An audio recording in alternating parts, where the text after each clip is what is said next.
Timbalan Yang Dipertua, soalan segamat nombor 8. Terima kasih Puan Speaker. Terima kasih Yang Berhormat Ahli Yang Berhormat Segamat.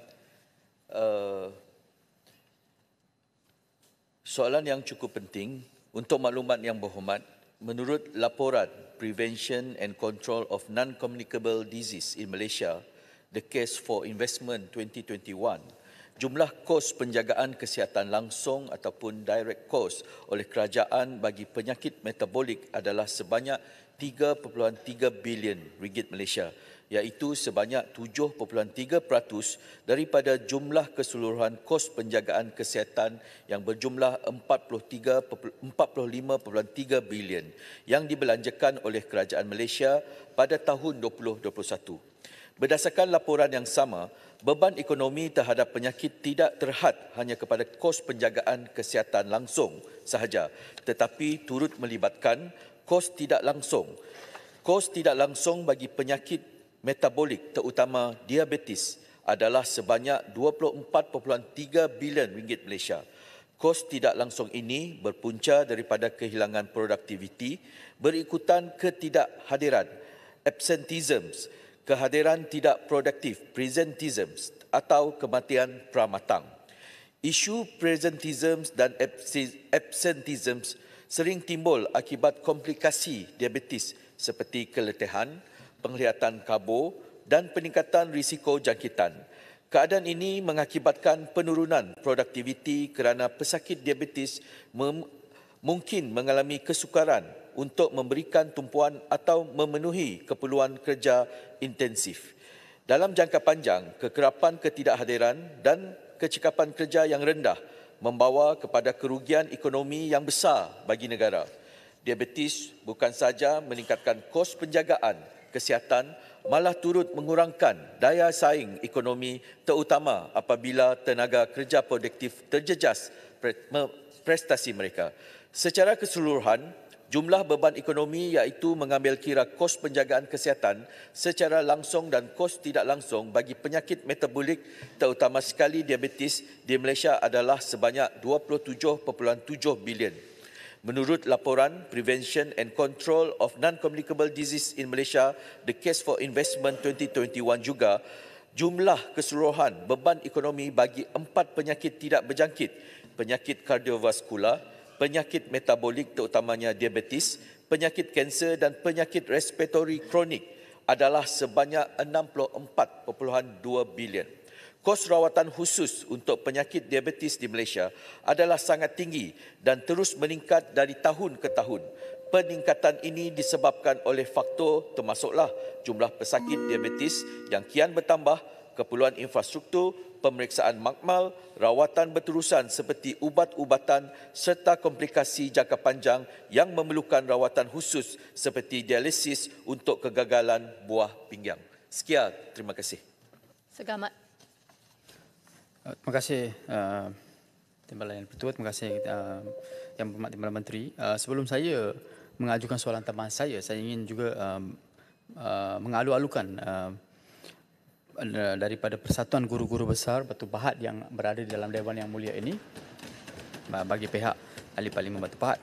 Dan soalan tambahan saya kepada Yang Berhormat Timbalan Menteri, isu berkenaan dengan pengambilan gula dan juga related disease is actually at the critical level dalam Malaysia. Dan saya yakin kementerian sedang mengambil segala langkah-langkah untuk membantu.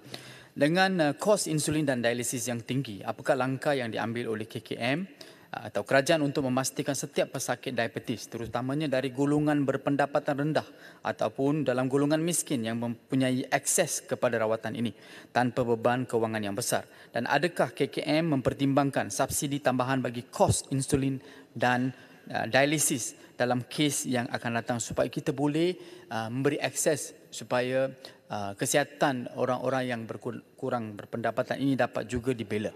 Sekian, terima kasih. Terima kasih Yang Berhormat Segamat. Satu soalan yang cukup baik. Berdasarkan maklumat ataupun tinjauan kesihatan dan mobiliti kebangsaan 2023, Seramai 3.5 juta rakyat Malaysia menghadapi diabetes dan prevalent diabetes adalah sebanyak 15.6%. Isu yang dibangkitkan adakah kerajaan akan memberikan tambahan dari sudut subsidi.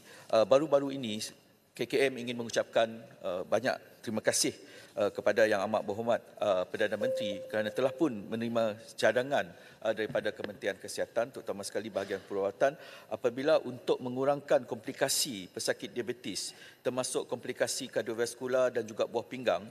Kerajaan di dalam Belanjawan 2025 telah pun mengumumkan peruntukan sebanyak 87.1% untuk membeli SGLT2 yang akan dinikmati oleh 280,230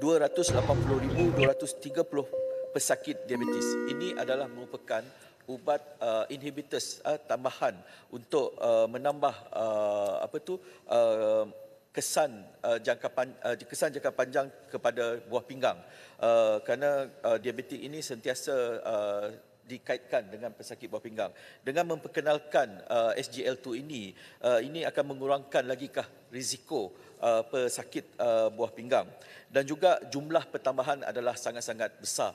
Ketika ini penggunaan SGL2 hanya sekitar 3,000 lebih. Tetapi dengan memperkenalkan peruntukan sebanyak 87.1 juta ini, peningkatan adalah kepada 280,000. Dan begitu juga kerajaan sedang meningkatkan peruntukan hampir 50 juta dibelanjakan untuk meningkatkan penggunaan peritoneal dialysis PD. Walaupun kaedah ini agak tidak sama seperti dialisis, tetapi penggunaannya dapat diperluaskan, terutama sekali di kawasan-kawasan yang terpencil yang tidak mempunyai pusat-pusat dialisis. Walaupun demikian, KKM juga menyeru masyarakat agar bersama-sama dalam kempen War on Sugar untuk diperluaskan, dan saya mohon setiap ahli parlimen untuk menyokong, dan saya mengucapkan terima kasih kepada Puan Speaker dan juga parlimen kerana telah menyokong Hari Tanpa Gula pada setiap hari Rabu. Dan ini adalah merupakan satu inisiatif yang sangat-sangat baik bagi kita menurunkan pengambilan gula, dan seterusnya prevention is better than cure. Terima kasih Puan Speaker. Muar. Terima kasih. Saya memuji usaha kerajaan yang